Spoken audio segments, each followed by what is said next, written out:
할렐루야. 우리 예수인 형제 자매님 이렇게 함께 기도하고 예배할 수 있음에 감사드리고 우리 지체들을 예수님의 이름으로 사랑하고 축복합니다. 오늘부터 출애굽기 말씀을 함께 나누고자 하는데 오늘 토라 포션은 쉐모트입니다. 우리 한번 따라해 볼까요? 쉐모트. 다시요. 쉐모트. 쉐모트. 네, 쉐모트는요. 이름들, the names라고 해서 이름들이라는 뜻인데요. 우리 성경으로는 모세오경의 두 번째 책을 뭐라고 이야기하죠? 우리 예지 간사님, 모세오경의 두 번째 책. 예, 맞습니다. 출애굽기라고 하지요.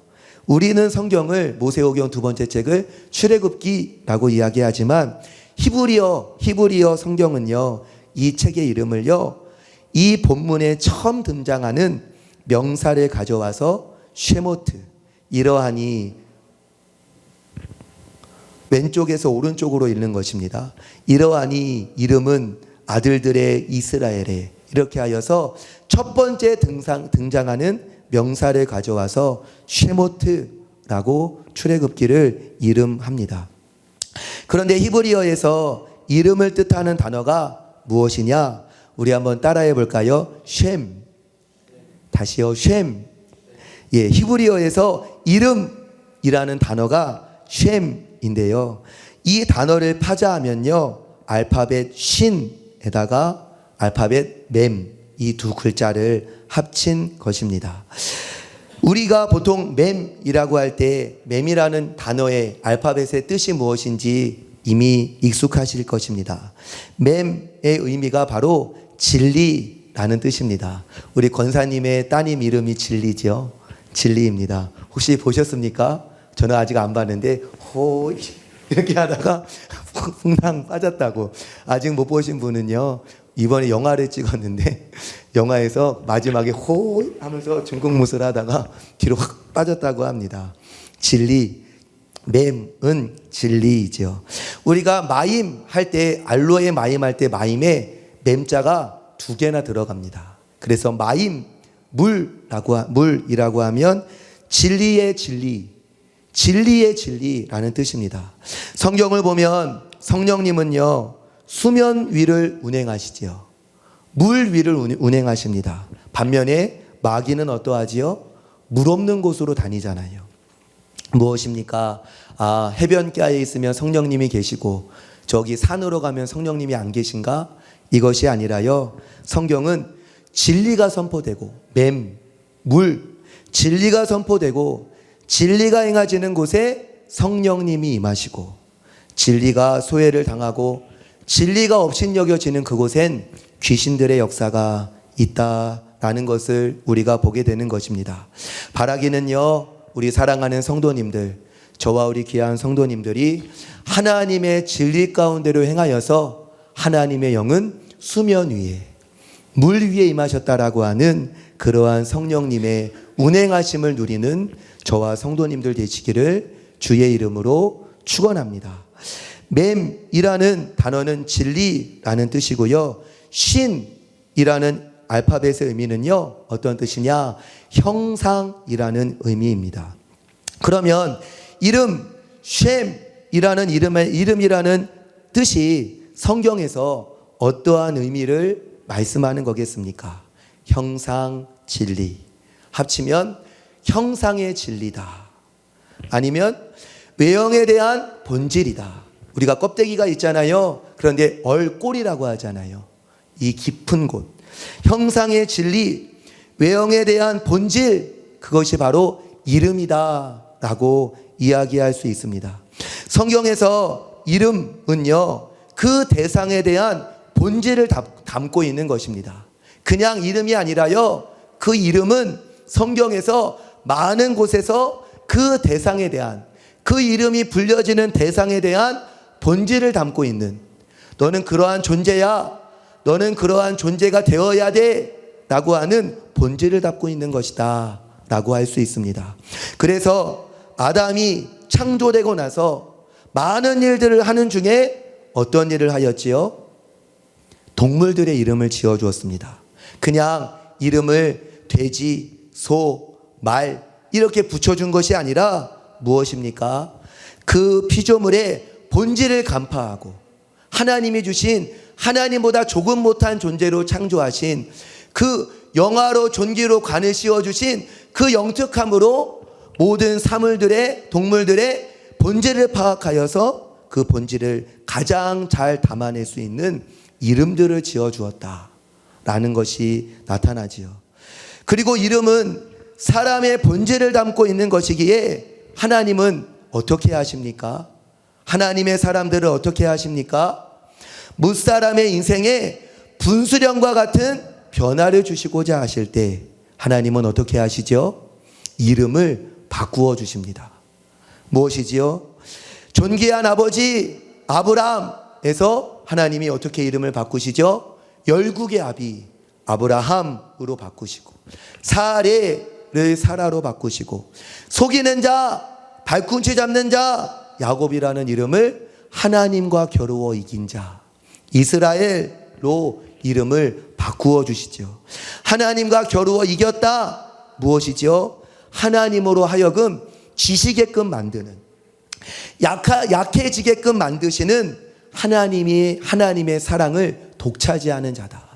그러한 이름으로 이스라엘을 야곱이라는 약삭빠른 존재를 본질을 이스라엘이다. 너는 하나님이 사랑하시는 자야. 그래서 하나님이 져주는 존재야. 그렇게 하나님께서 그의 존재를 이름을 본질을 바꾸어 주셨다라는 것입니다. 오늘 토라 포션의 본문은요. 출애굽기 1장 1절에서 6장 1절까지의 말씀인데요. 오늘 읽은 출애굽기 1장 1절에서 5절에서 성경이 어떻게 하시지요? 성경이 보면 야곱과 함께 성경은 살아있는 하나님의 말씀입니다. 성경은 살아있는 말씀이에요. 그래서 성경이 뭐라고 이야기합니까? 어떻게 하시죠? 야곱과 함께 각각 자기 가족을 데리고 애굽에 이른 이스라엘의 아들들의 이름은 이러하니 라고 하시면서 르벤, 시므온, 레위, 유다, 단, 납달리, 갓, 아셀 그리고 요셉이라고 하면서 야곱의 12 아들들의 이름을 성경이 부르는 거예요. 호명하는 거예요. 르벤아, 유다야, 요셉아, 다나, 베냐민아 라고 하면서 이름을 부르신다라는 것입니다. 그리고 우리가 함께 읽은 말씀 출애굽기 3장 1절에서 5절에서 보면 하나님이 모세를 만나시는데 하나님이 모세에게 어떻게 하시지요? 떨기나무 가운데 불로써 임재하신 하나님이 모세를 향하여서 무엇이라고 이야기하죠? 모세야 모세야 모세야 모세야 모세야 모세야 내가 선 곳은 거룩한 곳이니 내 발에서 신을 벗어라 라고 하시면서 하나님이 모세의 무엇을 부르십니까? 이름을 부르십니다. 모세의 이름, 모세의 존재, 모세의 본질을 하나님이 부르시잖아요. 모세야 라고 이야기하니까 모세가 어떻게 하죠? 누구야? 누구야? 이러는 게 아니라 그의 속이 반응을 하는 거죠. 그의 존재가 반응을 하는 거죠. 하나님이 부르시는데 모세야 라고 하면서 하나님이 부르시니까 그의 전 존재가 자기가 어떻게 반응하는지도 모를 거예요. 처음 듣는 음성인데 마치 오랫동안 들어왔던 음성처럼 뭐라고 반응하죠? 그의 전 존재가 내가 여기 있나이다 라고 하면서 그의 전 존재가 하나님 앞에 드러나게 되죠. 그리고 하나님이 이 내가 선 곳은 거룩한 곳이니 내 발에서 신을 벗어라 라고 하시면서 그의 전 존재가 하나님의 말씀을 대면하는 일이 있게 되었다라는 것입니다. 사랑하는 성도님들, 로마서 8장의 말씀을 보면요, 이런 말씀이 있어요. 우리 같이 한번 읽어볼까요? 시작. 하나님이 미리 하신 자들을 또한 그 아들의 형상을 본받게 하기 위하여 미리 정하셨으니 이는 그로 많은 형제 중에서 맏아들이 되게 하려 하심이니라. 또 미리 정하신 그들을 또한 부르시고 부르신 그들을 또한 의롭다 하시고 의롭다 하신 그들을 또한 영화롭게 하셨느니라 라고 성경이 말씀을 합니다. 무엇입니까? 하나님이 어떻게 하셨다는 겁니까? 하나님이 창세전부터 우리 한 사람 한 사람, 예지 간사님, 성찬 형제, 우리 지율이, 우리 권사님, 집사님, 목사님, 전도사님, 장로님, 우리 한 분 한 분을요 하나님이 미리 하셨대요. 미리 하신 하나님이 미리 정하셨대요. 미리 정하신 하나님이 그냥 의롭다 하시지 않으시고, 의롭다 하신 그들을 영화롭다라고 하시지 않으시고, 하나님이 우리의 전 존재를 향하여서 우리의 이름을 부르신 거예요. 예지야, 성찬아, 동기라, 우리는 들어본 적 없을지라도 하나님이 우리의 전 존재를 세상 가운데서 나사로야 나오라 라고 하시면서 죽음에서 불러내신 것처럼 세상 가운데, 죄 가운데 하나님 없는 자로 죽었던 우리를 아무개야 라고 부르심으로 말미암아 우리 전 존재가 내가 여기 있나이다 라고 하면서 우리 전 존재가 하나님 앞에 서게 되는 거죠. 하나님 앞에 서게 된 우리를 어떻게 하시죠? 예수의 십자가 구속의 은혜로 의롭다 하시고 의를 입혀주시는 거예요. 옷을 벗겨주시는 거예요. 가락지를 끼워주시는 거예요. 새신을 신겨주신 거예요. 너는 내 아들이야. 그리고 어떻게 하시죠? 그 아들의 신분에 맞게끔 하나님이 우리를 아들의 형상을 본받게 하기 위하여 하나님이 우리를 부르셔서 의롭다 하실 뿐만이 아니라 영화롭게 우리를 빚어 나가신다. 성화가 되게 우리의 이름을 부르신 하나님이, 의롭게 하시고 의롭게 하신 하나님이 우리를 아들의 형상을 본받게 하기 위하여 우리를 이끌어 가신다라는 것입니다.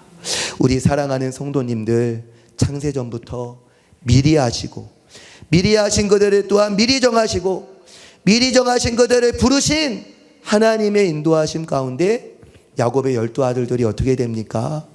부르기 전에 야곱의 아들들의 이름은 이러하니라. 르우벤아, 유다야, 요셉아, 베냐민아. 부르기 전에는 12사람이었어요. 근데 12사람이 12가문이 되고 12가문이 12지파가 되고 12지파가 나중에는 창성하여서 어떻게 되죠?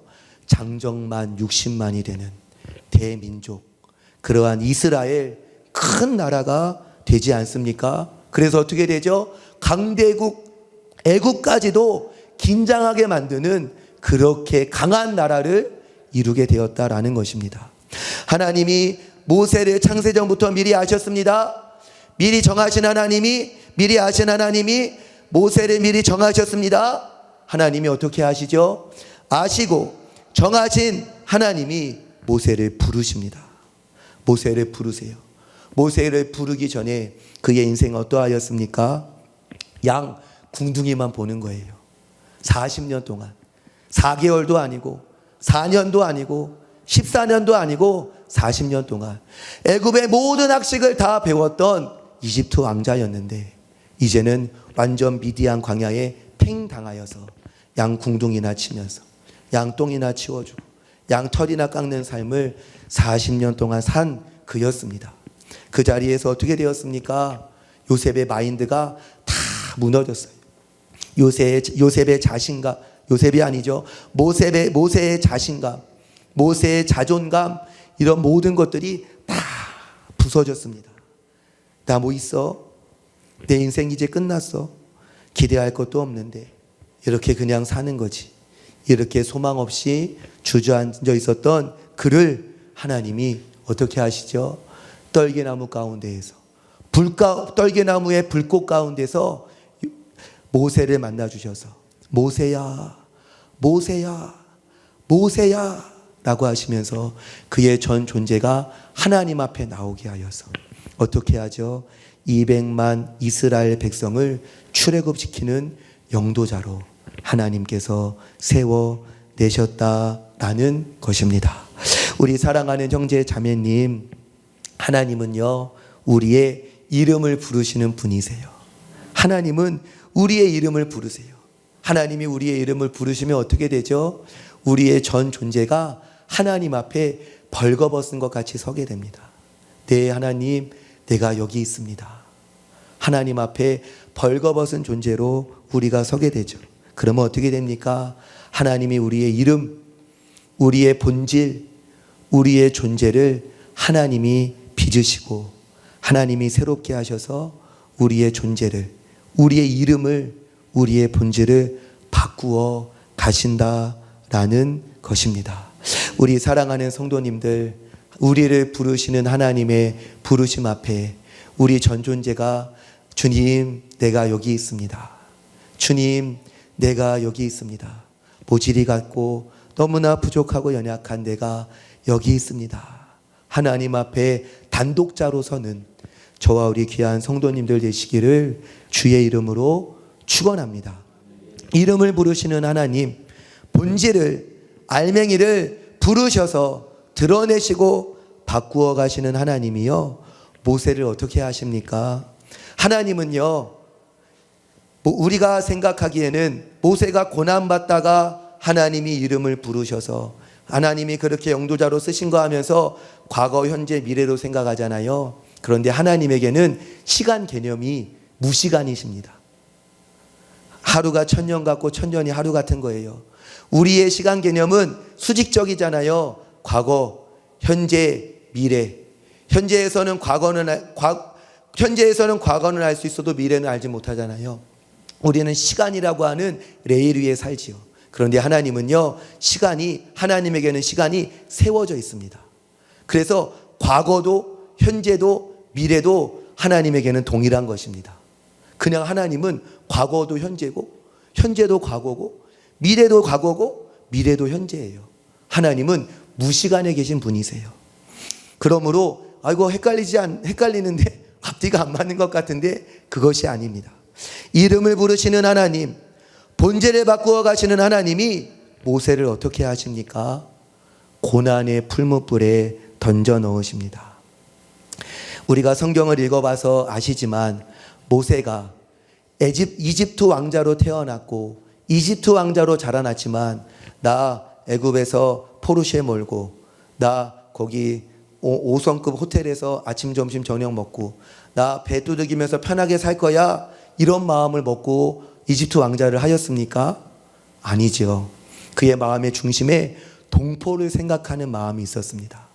뭔가 나의 힘, 나의 위치, 나의 영향력을 통하여서 나의 히브리 동포들을 편안하게 하고 해방시키고 그렇게 자유케 할 수 있다라면 내가 한번 해보겠어 라고 하는 선한 뜻이 바로의 공주의 아들로 사는 것보다, 애굽의 왕자로서 낙을 누린 것보다 하나님의 백성과 고난을 함께 받는 것을 더 원해하여서 그 길을 택하였던 자가 바로 40 이전에 바로 모세의 뜻이었고 모세의 삶의 결정이었습니다. 그런데 하나님이 그러한 모세를 어떻게 하십니까?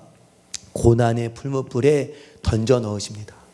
이름을 부르신 하나님이 모세를 고난의 풀무불에 던져 넣으셨습니다. 왜 그러시죠? 모세야, 동길아, 너 자아가 세도 너무나 세다. 너 너무나 의지할 것이 많지. 너 너무나 기댈 것이 많지. 너 너무나 할 수 있는 것들이 많지. 너 그래서는 안 되겠어 라고 하면서 하나님이 모세를 어떻게 하죠? 톡 떼어내어서 아무도 없는 곳으로, 아무도 없고 아무것도 할 수 없는 곳으로 하나님이 광야로 완전히 몰아내시죠. 그래서 하나님이 어떻게 하십니까? 그 모세가 그렇게 의지하였던, 그렇게 또 의지함으로 말미암아 자기 자신을 주장할 수 있었던, 내가 할 수 있어, 내가 해낼 거야, 자기 자아가 너무나 센 그러한 모세를 하나님께서 다루셨습니다. 모세가 생각했을 수도 있어요. 하나님, 실수하셨습니다. 하나님, 내가 이렇게 영향력이 있을 때 나에게 조금만 나 밀어주시면 하나님, 이 200만 동포들 자유케 할 수 있을 텐데 하나님, 실수하신 겁니다 라고 하면서 계속 불평했을 수도 있지요. 그런데 하나님이 뭐라고 하셨겠습니까? 그때 그랬어야 됐어. 모세도 생각했을 거예요. 하나님이 그때 나에게 그러셔야겠구나, 그러셔야 했었구나. 그 사건이 나에게 필요한 사건이었구나. 그래서 내가 겸비하게 되고 자아를 꺾게 되고 하나님 앞에 설 수 있는, 하나님이 말씀하시면 네, 아멘, 아멘 할 수 있게끔 내가 낮아지고 깎아졌다 라고 모세가 이야기하지 않았겠습니까? 이스라엘은 어떠했습니까? 고난의 풀무불에 던져졌었습니다. 400년 동안 종살이한 건 아니지만 그 400년 체류하는 동안에 적지 않은 기간을 이스라엘 백성이 너무나 고난 가운데 있었습니다. 고난 가운데 하나님께 부르짖었죠. 하나님 살려주세요. 하나님 도와주세요. 그런데요, 이스라엘 백성은 어떠하였지요? 하나님이 그들의 이름을 부르셨지만 아직 그들의 전 존재가 하나님 앞에 드러나지 못했습니다. 그래서 그 고난을 통하여서 그 이스라엘 백성들은 힘들었지만 그것이 그들에게 아직 훈련이 되지 않았죠. 그래서 어떻게 합니까? 먼저 훈련받은 모세, 먼저 겪어낸 모세, 그래서 먼저 통과한 모세를 통하여서 이스라엘을 어떻게 하죠? 이스라엘의 존재를, 본질을 하나님께서 바꾸어 가시려고 모세를 먼저 광야 40년을 걷게 하시고 이스라엘 백성들 40년 동안 영도하게끔 만드신 것 아니겠습니까? 우리 사랑하는 성도님들, 하나님께서 우리의 이름을 부르시고 우리의 존재를 바꾸어 나가시는데 그 방법이 고난입니다. 내가 뜻하지 않은 것입니다. 그것들을 통하여서 하나님은 우리의 전 존재를 드러내시고 하나님이 수술하셔서 우리로 하여금 하나님의 뜻에 합한 자로, 하나님의 뜻을 행할 수 있는 자로 준비가 될 수 있도록 하나님께서 우리를 인도하신다라는 것입니다. 오늘 묵상 말씀 잠깐 나누고 우리 함께 찬양하고 기도하도록 하겠습니다. 오늘 말씀을 보면 예레미야 2장 말씀을 우리가 묵상을 하였는데 예레미야 2장에 보면 이런 말씀이 있습니다. 뭐라고 이야기하느냐? 하나님께서 내가 어찌 사랑을 얻으려고 내 행위를 아름답게 꾸미느냐? 그러므로 내 행위를 악한 여자들에게까지 가르쳤다라고 이야기합니다. 이스라엘 백성들이 하나님의 말씀도 가지고 있어요. 하나님의 말씀에 순종함으로 하나님의 부흥과 번영도 누려봤던 민족이었어요. 그런데 양심의 화인을 맞아서 양심이 무뎌져서 완전히 나중에는 화인을 맞아버려서 어떻게 됩니까? 악한 여자들, 가나안 여자들이 어떤 여자들입니까? 너무나 많이 악해서 하나님의 심판을 받았던 자들이 가나안 여자들 아닙니까? 그런데 이스라엘 백성, 하나님의 선민들이 어떻게 하였죠? 그들의 음란한 행위를 가나안 여자들에게까지 가르칠 수 있을 정도로, 저렇게 죄도 져도 돼? 저 정도까지 이스라엘 백성들이 무너졌다라는 것입니다. 그래서 하나님께서 이스라엘 백성들을 다시금 어떻게 하시죠? 징계를 주십니다. 하나님이 징계라는 것을 주시죠. 그래서 징계를 통하여서 인생 채찍과 사람의 매로 하나님께서 이스라엘 백성들을 다시금 하나님 앞에 전 존재가 드러나게 하여서 그들을 하나님이 수술하시죠. 그 징계를 통하여서요. 히브리서에 보면 이런 말씀이 있죠. 우리 한번 같이 읽고 우리 찬양하고 기도하도록 하겠습니다. 우리 한번 같이 읽어보겠습니다. 시작. 일러스되 내 아들아 주의 징계하심을 경히 여기지 말며 그에게 꾸지람을 받을 때에 낙심하지 말라. 주께서 그 사랑하시는 자를 징계하시고 그가 받아들이시는 아들마다 채찍질하심이라 하였으니 너희가 참음은 징계를 받기 위함이라. 하나님이 아들과 같이 너희를 대우하시나니 어찌 아버지가 징계하지 않는 아들이 있으리요. 징계는 다 받는 것이거늘 너희에게 없으면 사생자요 친아들이 아니니라. 또 우리 육신의 아버지가 우리를 징계하여도 공경하였거든 하물며 모든 영의 아버지께 더욱 복종하며 살려 하지 않겠느냐. 그들이 잠시 자기의 뜻대로 우리를 징계하였거니와 오직 하나님은 우리의 유익을 위하여 그의 거룩하심에 참여하게 하시느니라. 무릇 징계가 당시에는 즐거워 보이지 않고 슬퍼 보이나 후에 그로 말미암아 연단받은 자들은 의와 평강의 열매를 맺느니라. 아멘. 우리 새벽에 같이 말씀을 나누었죠. 징계에 대한 말씀이 우리에게 말씀하시는 바가 무엇입니까? 징계는 아무나 받는 것이 아니다. 하나님이 고난의 풀물을 통하여서 이름을 바꾸시고 존재를 바꾸어 나가시는 것은 아무나 받는 것이 아니다. 사랑하시는 자를 징계하시고 받아들이는 아들마다 우리 하나님은 채찍질 하시는 분이시다. 그러므로 우리는 어떻게 징계를 받아야 되지요? 하나님 앞에 우리의 삶의 우여곡절 가운데 우리의 삶을 어떻게 통과해야 되지요? 하나님, 내가 하나님의 자녀이어서 자녀니까 하나님께서 나를 이렇게 연단하시는군요. 연단받은 자들 의와 평강의 열매를 맺게 하려고 하나님께서 복 주시려고 나를 하나님의 자녀니까 아들이고 딸이니까 하나님이 나를 이렇게 인도하시는군요. 하나님, 그래도 너무 세게 때리셨습니다. 이렇게 말씀하시는 분이 계실 수 있지만, 정말 많이 우리 성도님들 감히 말할 수 없을 정도로 많은 고난의 그러한 시절들을 보내오신 것을 압니다. 저도 연소하지만 눈에 보이지는 않지만 여러 가지 어려움으로 적지 않게 눈물 흘렸던, 조금이나마 눈물을 흘렸던 그런 세월들이 있었던 것 같습니다. 그런데 고난당하기 전에는 그릇 행하였는데 이제는 내가 주의 율례를 조금이나마 행하려고 합니다 라고 하는 고백을 저도 아주 조금은 할 수 있는 것, 고난을 통하여서, 훈련을 통하여서, 연단을 통하여서 이제는 하나님의 뜻대로 살아야지, 하나님의 말씀대로 살아야지 라고 하는 의지가 우리 안에, 제 안에 또 세워지는 것 같습니다. 우리 사랑하는 성도님들, 고난, 징계는 아무나 받는 것이 아닙니다. 하나님이 사랑하시는 자이기에, 하나님이 받아들이시는 아들, 딸이시기에 하나님이 나를 다루신다라는 것을 믿음으로 받고 우리 묵묵히 주님과 함께 멍에를 메고 우리의 마음의 밭을 갈아내는 저와 우리 귀한 성도님들 되시기를 주의 이름으로 축원합니다. 우리 함께 찬양하시고 우리 기도하시도록 하겠습니다.